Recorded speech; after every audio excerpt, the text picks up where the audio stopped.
I'm Eleanor, 65 years old, and my trust was shattered in an instant. When my son Blake asked for $7,000 for my grandson's education, I didn't hesitate to help. Family comes first, always has. But fate has a way of revealing ugly truths. Standing in that luxury store, watching Blake buy his wife Diana a Louis Vuitton bag worth every penny of what he'd begged me for, something broke inside me. My grandson's future traded for leather and status. I said nothing that day, but I had plans. Let me tell you what happened next. If you're watching this, drop a comment telling me where you're from and don't forget to hit that like and subscribe button. Trust me, you'll want to see how this story unfolds. Blake wasn't always like this. That's what makes this betrayal cut so deep. I raised him to be better, to know the value of honesty and hard work. My late husband Gerald and I had been married for 47 beautiful years before he passed away 3 years ago. We weren't wealthy by any means, but we managed our finances carefully, saved for retirement, and made sure our 2 children had everything they needed. Gerald worked as a construction foreman for 35 years, coming home with calloused hands and an aching back but never once complaining. I taught 2nd grade at Lincoln Elementary for 4 decades, spending my evenings grading papers and preparing lessons. We built our life brick by brick, sacrifice by sacrifice. Blake was our firstborn, the apple of his father's eye. He was a bright, curious child with an infectious laugh that could light up a room.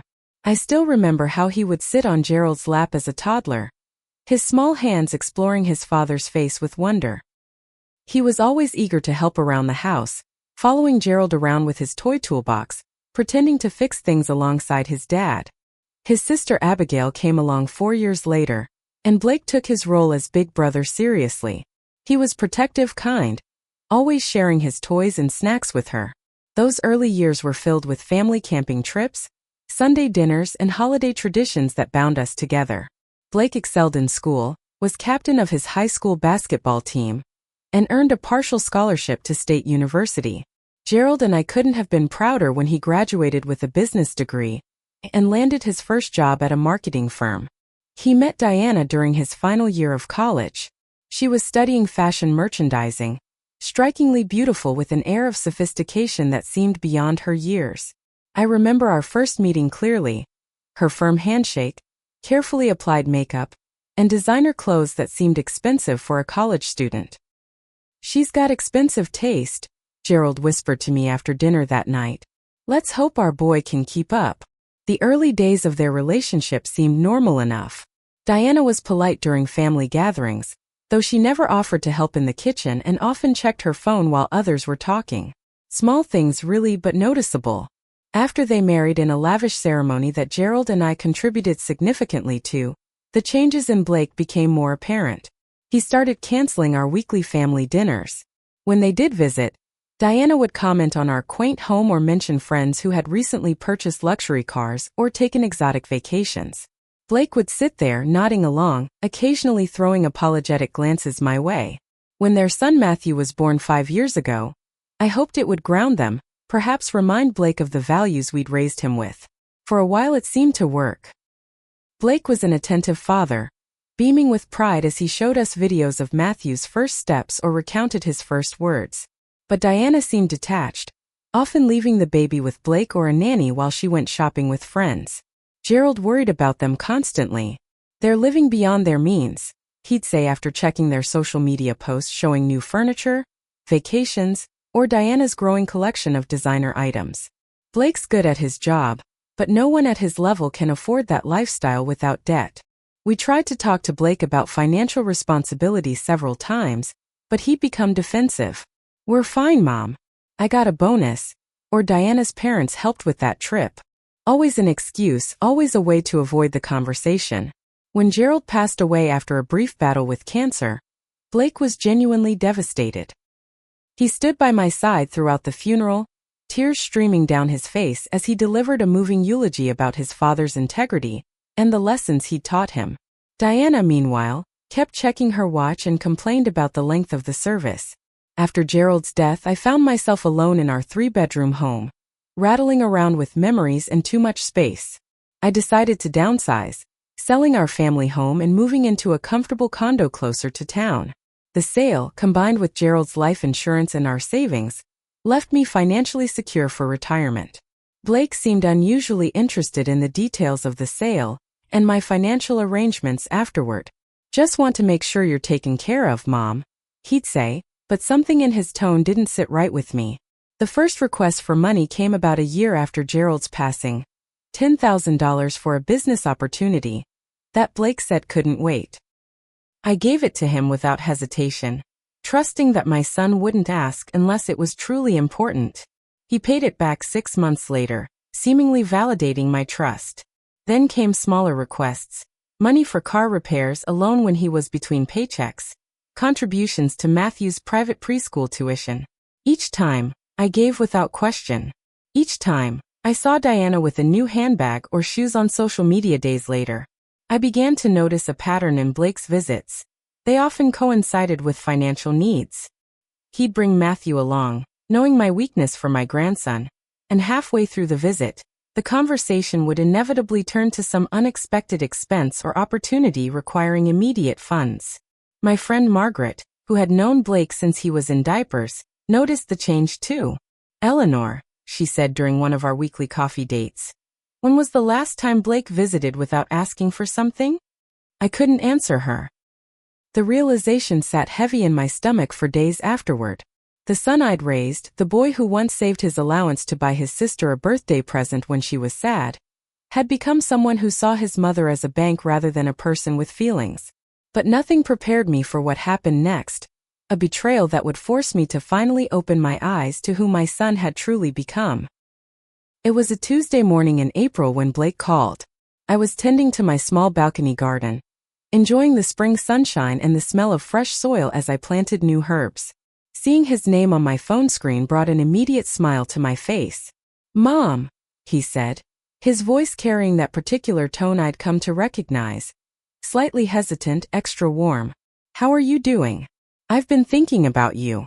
We chatted for a few minutes about nothing in particular: the weather, his work, Matthew's latest achievements in kindergarten. Then came the pivot I was expecting. "Listen, Mom, I hate to ask this, but we're in a bit of a situation with Matthew's education," Blake said, his voice dropping to a serious tone. "The private school we want him to attend next year requires a deposit to secure his spot.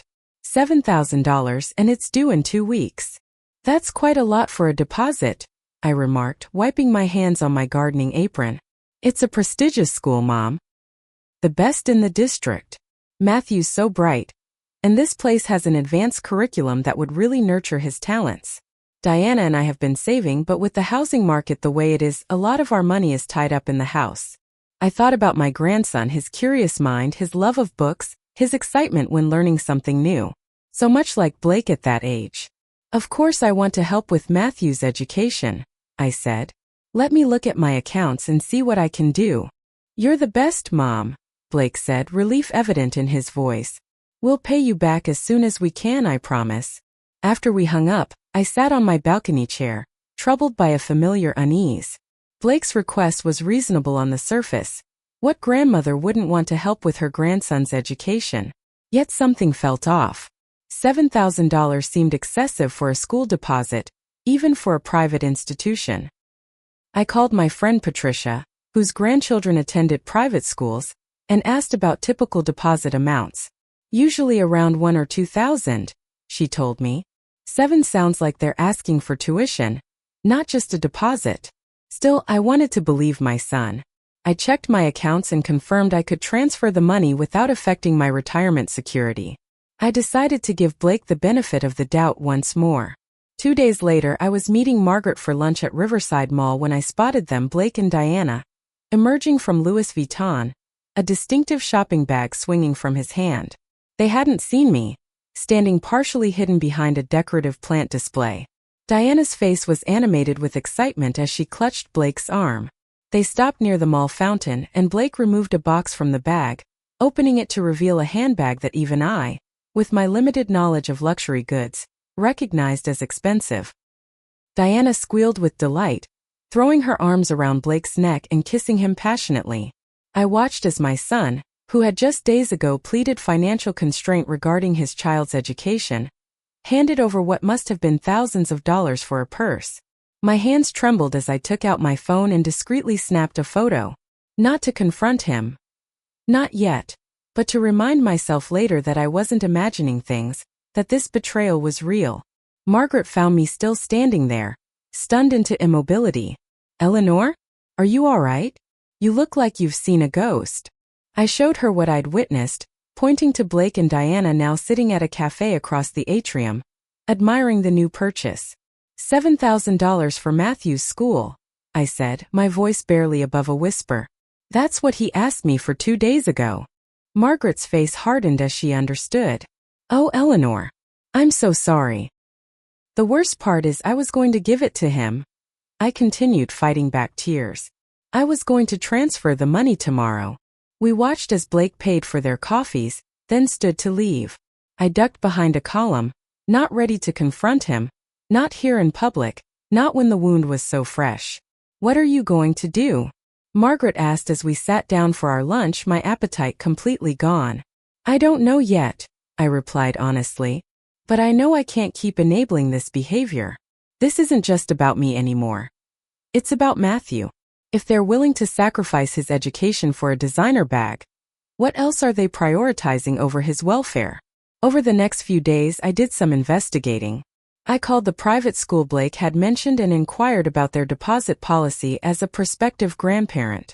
The admission officer informed me that their deposit was indeed $2,000, not $7,000. I also discovered, through casual conversation with Blake's sister Abigail, that Blake and Diana had booked a 10-day vacation to Bali for the following month, something they hadn't mentioned to me. The pieces were falling into place, and the picture they formed broke my heart. My son wasn't just lying to me. He was systematically manipulating me for money, while making questionable financial decisions that affected my grandson's future. I didn't confront Blake immediately. Instead, I formulated a plan, one that would protect my grandson's interests while teaching my son a much-needed lesson about honesty, responsibility, and the true meaning of family. Blake called the following week, his voice cheerful but with an undercurrent of anticipation. Hey Mom, just checking in. How are you feeling? I'm doing well, Blake. Thank you for asking, I replied, keeping my tone neutral despite the hurt and anger simmering beneath the surface. That's great to hear, he said quickly before getting to the real purpose of his call. So, I was wondering if you'd had a chance to think about Matthew's school deposit? The deadline is coming up fast. I took a deep breath, steadying myself. Yes, I've thought about it a lot, actually. I want to help with Matthew's education. He deserves the best start in life. That's wonderful, Mom. I knew we could count on you. The relief in his voice was palpable. Why don't you and Diana come over for dinner this Friday? We can discuss the details then, and I'll have the check ready, I suggested. There was a slight pause. Oh, Friday might be difficult. Diana has plans with her friends, and… This is about your son's future, Blake, I interrupted, allowing a hint of firmness to enter my voice. I think Diana can reschedule drinks with her friends for one evening. Another pause, longer this time. You're right.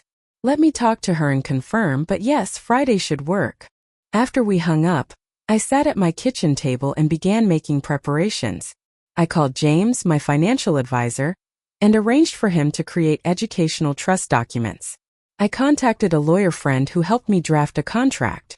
Then I called Abigail, asking her to join us for dinner on Friday as well. What's going on, Mom? She asked, concern evident in her voice. I'll explain everything on Friday, I promised. Just know that I need your support. Friday evening arrived, and I spent the afternoon cooking Blake's favorite meal, pot roast with roasted potatoes and my special apple pie for dessert. The familiar routine of cooking brought me a measure of calm as I prepared for what would undoubtedly be a difficult conversation. Abigail arrived first, helping me set the table and listening intently as I finally explained the situation. Her expression shifted from shock to anger to sadness as I recounted Blake's deception and my planned response. Are you sure about this, Mom? It might create a permanent rift between you and Blake, she cautioned. I'm sure, I replied firmly. This isn't just about the money. It's about Matthew's future and helping Blake understand there are consequences to dishonesty. The doorbell rang at exactly 6:30. Blake, Diana, and Matthew stood on my doorstep, my grandson immediately rushing forward for a hug while his parents hung back, Diana's face already showing signs of impatience. "Grandma, I made you a picture at school," Matthew exclaimed, presenting me with a crayon drawing of what appeared to be the two of us in a garden. "It's beautiful, sweetheart. I'll put it right on my refrigerator," I said, kissing the top of his head. His innocent love made what I was about to do both harder and more necessary. Dinner was a strained affair.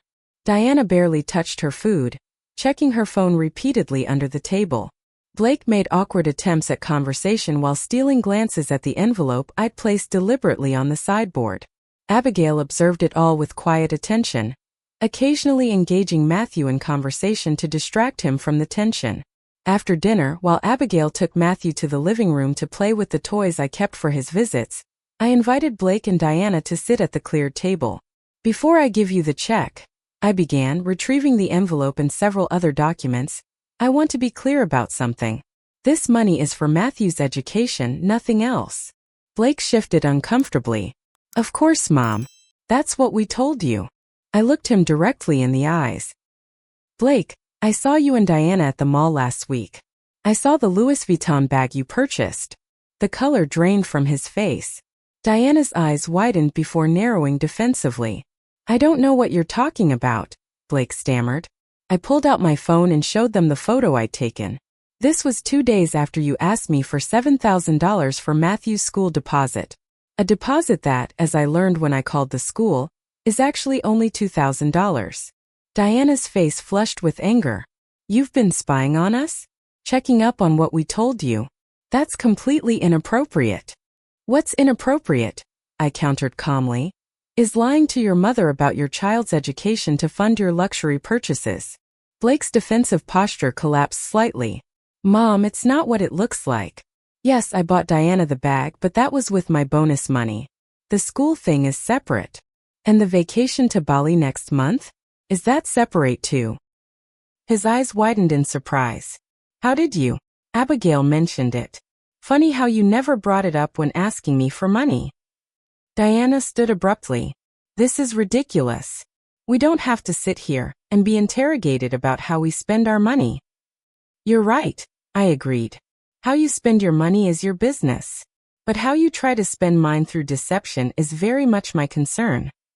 I opened the envelope they'd been eyeing all evening and removed not a check, but several legal documents. "I've created an educational trust for Matthew," I explained. "I'm putting $20,000 into it now, with additional contributions planned for the future. The money can only be used for educational expenses, paid directly to the institutions. Neither of you will have access to the funds." Blake's expression was a mixture of shock, anger, and embarrassment. "You don't trust us with the money?" "You've given me every reason not to," I replied sadly. "This isn't a punishment, Blake. It's a boundary. I love you and I love Matthew. This ensures that my financial support goes directly to his education, which is what you claim to want." Diana grabbed her purse. "This is insulting. We're leaving." Blake hesitated, torn between following his wife and continuing the conversation with me. "One more thing," I added, sliding the contract across the table. "If you want me to cover the legitimate $2,000 deposit for Matthew's school, you'll need to sign this. It states that the money is strictly for educational purposes and includes a repayment plan." Diana laughed incredulously. "A contract? For family? You can't be serious." "I've never been more serious," I replied, my voice steady despite the pain in my heart. "Family should be able to trust each other. When that trust is broken, we need other assurances." Blake stood slowly, his face a mask of conflicting emotions. "I can't believe you're doing this, Mom. After everything we've been through." "That's exactly why I'm doing this," I said. "Because we've been through too much for this kind of deception. I deserve better, and so does Matthew." The evening ended with Blake and Diana leaving abruptly, taking a confused Matthew with them. Abigail stayed behind, helping me clean up in silence before sitting with me on the couch as I finally allowed myself to cry. "You did the right thing, Mom," she assured me, holding my hand tightly. "It may not feel like it now, but you did." I nodded, hoping she was right. wondering if my relationship with my son could ever recover from this night. The days following that fateful dinner passed in a painful silence. Blake didn't call. Diana blocked me on social media. My attempts to reach out to check on Matthew went unanswered. The absence of contact was a wound that refused to heal, expanding with each passing day. Abigail became my lifeline during this period, calling daily with updates gleaned from her limited contact with Blake. "He's angry and embarrassed," she reported one evening, about a week after the confrontation. "Diana's fueling the fire, telling him you disrespected them and tried to control their lives." "I just wanted honesty," I said quietly, looking at the framed photo of Matthew on my mantle. "Is that really too much to ask?" "Of course not, Mom. Blake knows that deep down. He's just not ready to admit he was wrong." I busied myself with volunteer work at the local library, my garden, and weekly outings with Margaret and other friends. Externally, I maintained a semblance of normalcy, but my thoughts constantly returned to Blake and Matthew. Had I been too harsh? Would this rift ever heal? The questions haunted me, stealing sleep and peace of mind. 2 weeks after our confrontation, I received an unexpected call from Diana's mother, Charlotte. We had never been close. Charlotte had always maintained a polite but distant relationship with Gerald and me, clearly seeing us as socially inferior to her country club circle.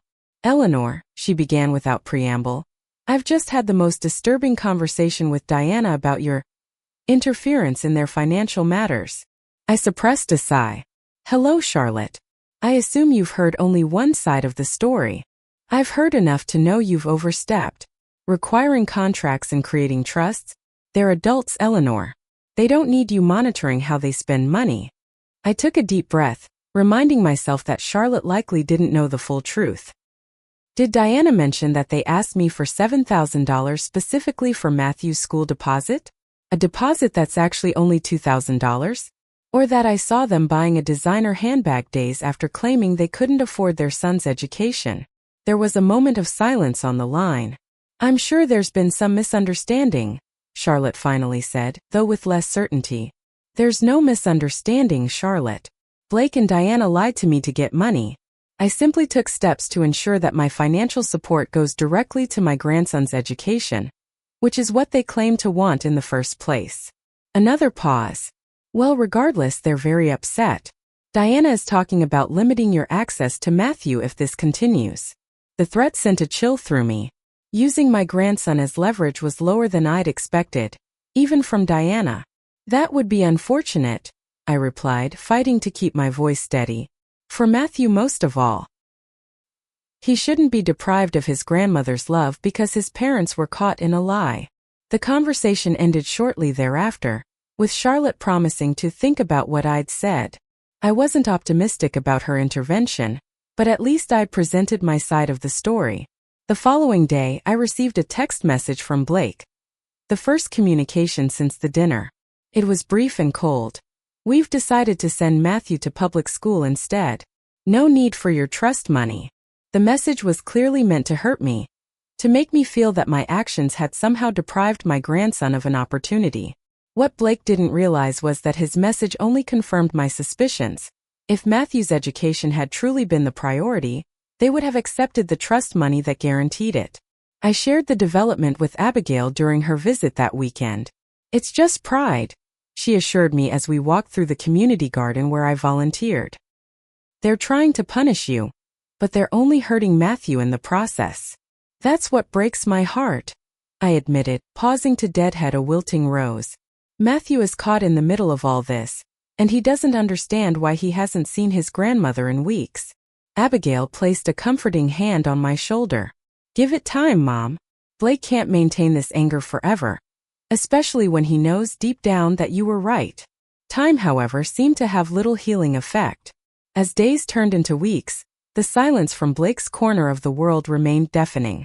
I learned through Abigail that they had indeed enrolled Matthew in the local public school, a perfectly good option, but chosen out of spite rather than careful consideration of what would best serve his needs. My birthday came and went without acknowledgement from Blake, the first time in his life he hadn't at least called. I told myself it didn't matter, that I was standing up for what was right, but the milestone highlighted the growing chasm between us. Then, on a rainy Tuesday afternoon in June, nearly a month and a half after our confrontation, the doorbell rang. I opened it to find Matthew standing there, his small hand clasped in Abigail's. "Surprise, Grandma!" he exclaimed, launching himself into my arms. "Aunt Abby picked me up from school as a surprise." I looked questioningly at Abigail over Matthew's head as I hugged him tightly. "Blake called me this morning," she explained. "Asked if I would pick up Matthew and bring him to see you. He said it wasn't fair for Matthew to be separated from his grandmother." Hope flickered in my chest, a small flame but present nonetheless. "Did he say anything else?" Abigail shook her head slightly. "Not really. Just that he needed time to think about things, but that Matthew missed you." It wasn't a resolution, not even close to an apology, but it was a tiny crack in the wall of silence, a recognition that our relationship mattered despite the conflict. Matthew spent the afternoon with me, chattering excitedly about his new school, his friends, and the science project he was working on. I soaked in every word, every laugh, every spontaneous hug as if they were raindrops in a desert. When Abigail prepared to take him home, Matthew pressed a folded paper into my hand. "I made this for you, Grandma. Dad helped me." After they left, I unfolded the paper to find a crayon drawing of a family, Blake, Diana, Matthew, and me, all holding hands under a rainbow. In the corner, in Blake's handwriting, were the words, "We miss you. We'll talk soon." I sat in my quiet living room, the drawing trembling in my hands, allowing myself to feel a cautious optimism. The road to reconciliation would be long and likely difficult, but for the first time in weeks, it seemed possible. 3 days after Matthew's visit, I received a text from Blake asking if we could meet for coffee. Just the two of us. We arranged to meet at a small cafe halfway between our homes, neutral territory for what promised to be a difficult conversation. I arrived early, selecting a quiet corner table away from the bustle of the counter. When Blake walked in, I was struck by how tired he looked, dark circles under his eyes, his normally well-maintained appearance slightly disheveled. He spotted me and walked over, hesitating briefly before sitting down. "Thank you for agreeing to meet," he began, his fingers nervously turning his wedding ring. "Of course," I replied. "It was good to see Matthew the other day. I've missed him terribly." Blake nodded, a flash of guilt crossing his features. "He's missed you too. He asks about you all the time." We ordered coffee, the awkward silence stretching between us until our drinks arrived. Finally, Blake took a deep breath and met my eyes. "I owe you an apology, Mom. What Diana and I did, asking for money under false pretenses, it was wrong. I've had a lot of time to think about it, and I'm ashamed of my behavior." His words, so unexpected, momentarily robbed me of speech. I had hoped for a thawing of relations, perhaps some acknowledgement of wrongdoing, but this direct apology caught me off guard. "What changed?" I asked finally, wrapping my hands around my warm mug. Blake sighed heavily. "A lot of things. Seeing how upset Matthew was about not seeing you. Conversations with Abigail that made me see things from your perspective. But mostly..." He paused, seeming to struggle with what he wanted to say next. "Diana and I have been having problems. Serious ones." "I'm sorry to hear that," I said, and meant it despite everything. "The thing is, Mom, you were right. About all of it." He ran a hand through his hair, a gesture so reminiscent of his father that it made my heart ache. "We've been living beyond our means for years. Diana's spending is out of control, and I've been too weak to confront her about it. The credit card debt is..." He shook his head, unable to finish the sentence. "Why didn't you talk to me about this before, Blake? Not to ask for money, but just to talk?" I would have listened without judgment. Pride, I guess. And fear. Diana always made me feel like I wasn't providing enough if I couldn't give her the lifestyle she wanted. It was easier to keep pretending everything was fine, to keep borrowing and spending, than to admit we had a problem. I reached across the table and placed my hand over his. "Financial problems can be solved, Blake. Dishonesty breaks trust, and that's much harder to repair." "I know that now," he said quietly. "The night after our dinner at your place, I found the receipt for Diana's handbag while doing laundry. $7,200. Almost exactly what I'd asked you for. Seeing it in black and white like that, after everything you'd said, something just clicked. I tried to talk to Diana about our finances, about being more honest with you, but she refused to discuss it. Blake went on to explain that in the weeks since, he'd discovered even more concerning financial secrets. Diana had opened credit cards he didn't know about. She'd been hiding purchases, storing new clothing and accessories at her friend's house to avoid his questions. Their mortgage payment had been late twice in the past 6 months. Last week, I insisted we see a financial counselor, he continued. Diana refused at first, but I told her it was non-negotiable if we wanted to save our marriage. The counselor helped us create a complete picture of our finances for the first time. He shook his head in disbelief. We're over $80,000 in debt, Mom, not including the mortgage.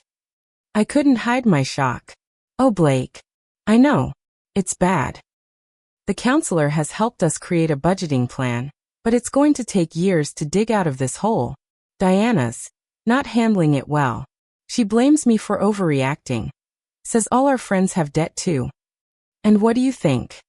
I asked gently. I think I've been living in denial, trying to maintain a lifestyle we can't afford to make my wife happy, at the expense of my integrity and our financial future. He looked up at me, his eyes damp. At the expense of my relationship with you. We talked for nearly 2 hours, Blake opening up about the years of financial stress, the constant pressure to keep up appearances, and his growing realization that the foundation of his marriage might be built on materialistic values he didn't actually share. The hardest part, he admitted, is worrying about how all this will affect Matthew. If Diana and I can't work through this. Matthew has people who love him, I assured him. Whatever happens between you and Diana, he'll be okay as long as he knows he's loved and supported. As our conversation wound down, Blake brought up the educational trust one had established. That was actually really smart, Mom. I'm grateful that Matthew's education is secure, regardless of what happens with our finances. I should have thanked you for that instead of getting angry. The offer still stands for the school deposit too, I told him. If you decide private school is the right choice for Matthew in the future, the legitimate deposit amount and more is available through the trust. Blake nodded appreciatively. Thank you. For now, the public school is working out well, and honestly, it's what we can afford. But it's good to know the option is there. As we prepared to leave, Blake hugged me tightly. I'm sorry, Mom, for everything. I promise I'm working to be better. A better son, a better father, just better. I forgive you, Blake, I said, meaning every word. We all make mistakes. What matters is how we respond to them.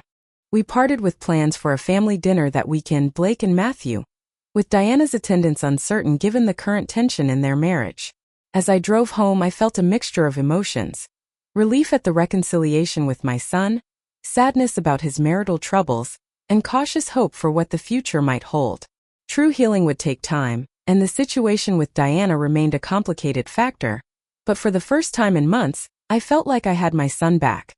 A son who was finally facing reality and taking responsibility for his actions.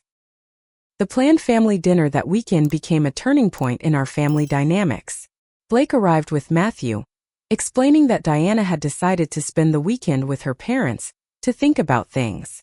The absence of tension that typically accompanied Diana's presence allowed for a relaxed evening filled with genuine conversation and laughter. Abigail joined us, bringing her famous lasagna and a warmth that helped bridge any remaining awkwardness. As Matthew played with the train set in the living room after dinner, the three of us sat at the kitchen table, talking openly about the past few months and the path forward. Diana's been talking about separation, Blake confided, his voice low to ensure Matthew couldn't hear. She says she didn't sign up for budget restrictions and financial counseling. Abigail and I exchanged concerned glances. I'm sorry, Blake, I said. That must be incredibly difficult. He nodded, absently tracing patterns on the tablecloth. The crazy thing is, part of me is relieved. These past couple of weeks of being honest about our finances, of not pretending everything is fine when it isn't. It's been exhausting but also freeing. I realize now I've been walking on eggshells for years, afraid of disappointing her. Do you think there's a chance for counseling? To work things out? Abigail asked. Blake shrugged. I've suggested it, but Diana says our problems are financial, not marital. She doesn't see how her spending habits have created both kinds of problems. He looked up at us, his expression resolute despite the pain evident in his eyes. Whatever happens, I need to be a better example for Matthew. I don't want him growing up thinking that material things are more important than honesty and family. Over the next few weeks, a new routine established itself. Blake and Matthew would visit every Sunday for dinner. Diana remained conspicuously absent, staying with her parents while she figured things out. Blake enrolled in a financial management course and began the long process of addressing their substantial debt. During one Sunday visit in late July, Blake arrived looking particularly drained. Matthew ran immediately to the toy box I kept stocked for him, leaving Blake and me alone in the kitchen. Diana served me with separation papers yesterday, he said without preamble, his voice flat with exhaustion. I set down the casserole dish I'd been holding and moved to embrace him. Oh, Blake. I'm so sorry. He accepted the hug briefly before pulling away, a bitter smile touching his lips. Don't be too sorry. The term she's asking for made her priorities crystal clear. She wants the house, half my retirement account, and full custody of Matthew with liberal visitation for me. That's outrageous, I gasped. She can't possibly think a court would grant her full custody. Her reasoning is that I work longer hours and can't provide the same level of care, Blake explained. What she conveniently omits is that I've been working overtime specifically to address the debt she primarily created. Have you spoken with the lawyer? I asked. He nodded. I have a consultation tomorrow. The lawyer I spoke with briefly on the phone said her demands are unlikely to be met in full, but that I need to prepare for a potentially difficult custody battle. The thought of Blake losing regular access to Matthew was horrifying. That sweet boy needed his father, the parent who had consistently shown up for school events, doctor appointments, and daily routines while Diana was shopping or lunching with friends. Whatever you need, Blake. Financially, emotionally with Matthew. I'm here.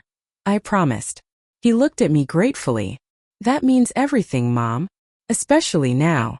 The following months brought a roller coaster of legal proceedings, emotional upheavals, and surprising revelations. Diana's initial aggressive stance softened somewhat when her lawyer likely informed her that her custody demands were unreasonable given Blake's active involvement in Matthew's life. Blake's financial investigation uncovered additional credit accounts Diana had hidden, adding another $12,000 to their already staggering debt. Through it all, our Sunday dinners continued, a stable ritual for Matthew amid the chaos of his parents' separation. Blake began bringing financial paperwork to review with me after Matthew went to bed, seeking advice and sometimes just a sympathetic ear as he navigated the complex process of disentangling his finances from Diana's. In late September, about 3 months after Diana had moved out, Blake arrived for dinner with an unexpected lightness to his step. Matthew ran ahead to the garden, eager to check on the pumpkins we had planted together. You seem different today, I observed as we prepared the meal side by side in my kitchen. Blake smiled, a genuine, unburdened smile I hadn't seen in years. The court finalized our temporary custody arrangement this morning. Joint legal custody, with Matthew living primarily with me during the school week, and with Diana on weekends. Blake, that's wonderful, I exclaimed, setting down the knife I'd been using to chop vegetables. It gets better, he continued. Remember how Diana's been refusing to get a job, claiming she needs to be available full-time for Matthew? The judge has ordered her to seek employment within 30 days, noting that her claim of being Matthew's primary caregiver wasn't supported by the evidence. What evidence? I asked, curious about the judge's reasoning. Blake's smile widened. Matthew's teachers testified that I'm the one who attends parent-teacher conferences and school events. Our neighbors confirmed I do most of the drop-offs and pickups. Even Diana's own social media worked against her. All those posts about spa days and shopping trips during school hours didn't exactly support her claim of being too busy with childcare to work.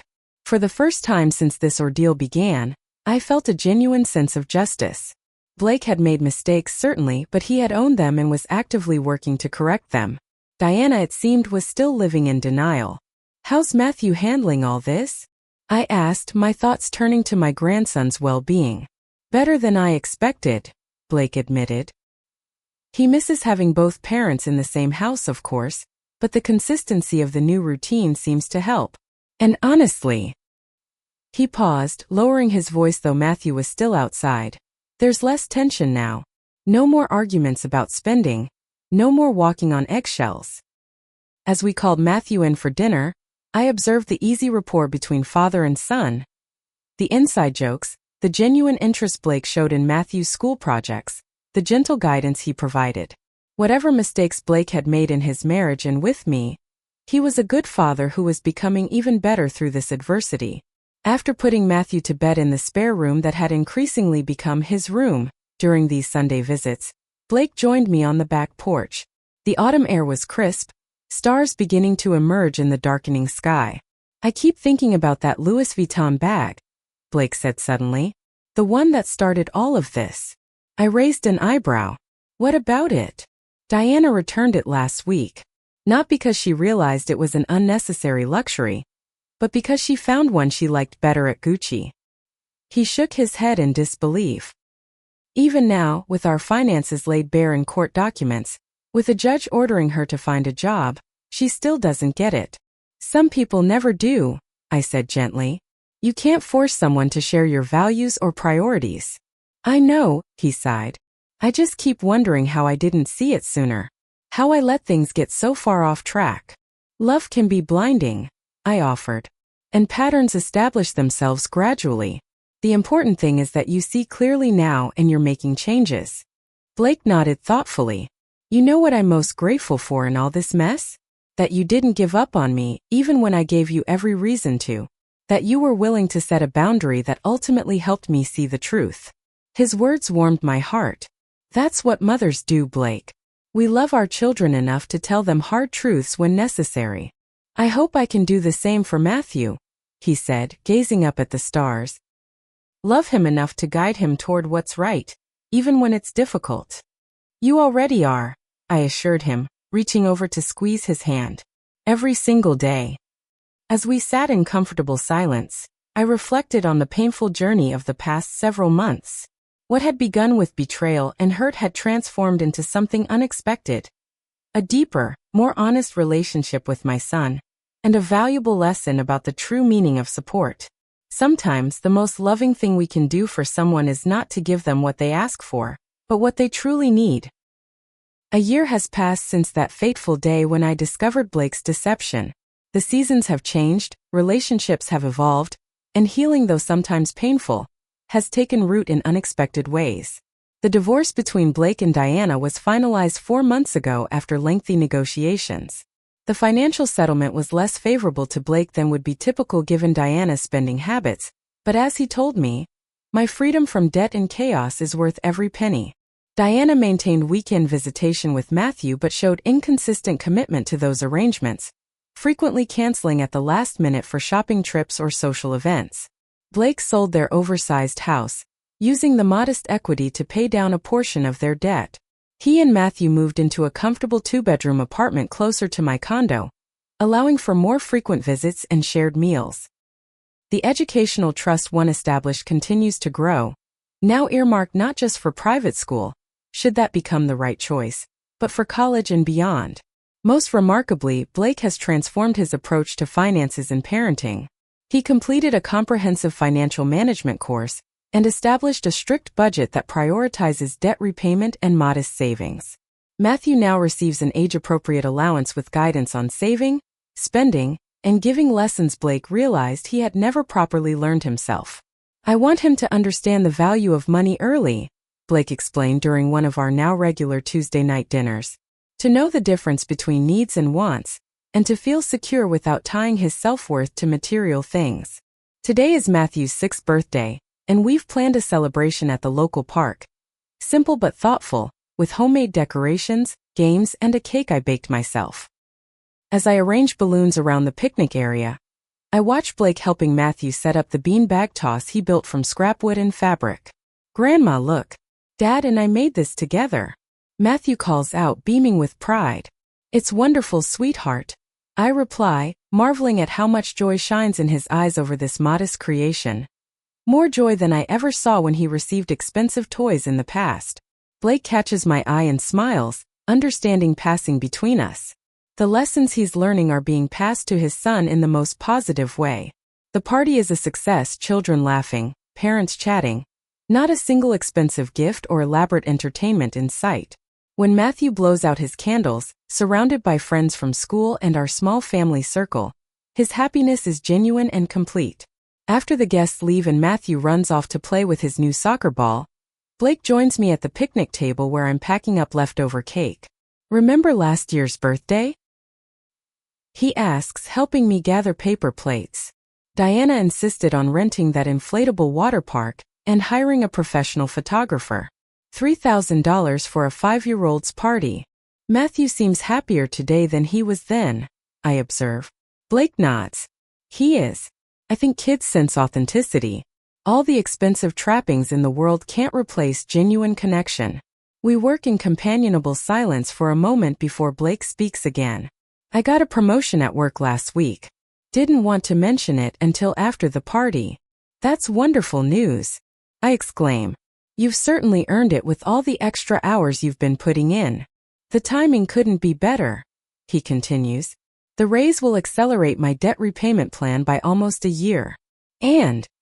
He hesitates, a mixture of excitement and nervousness crossing his features. "I've been pre-approved for a modest mortgage. Nothing fancy, just a small 3-bedroom house with a yard for Matthew to play in." Pride swells in my chest.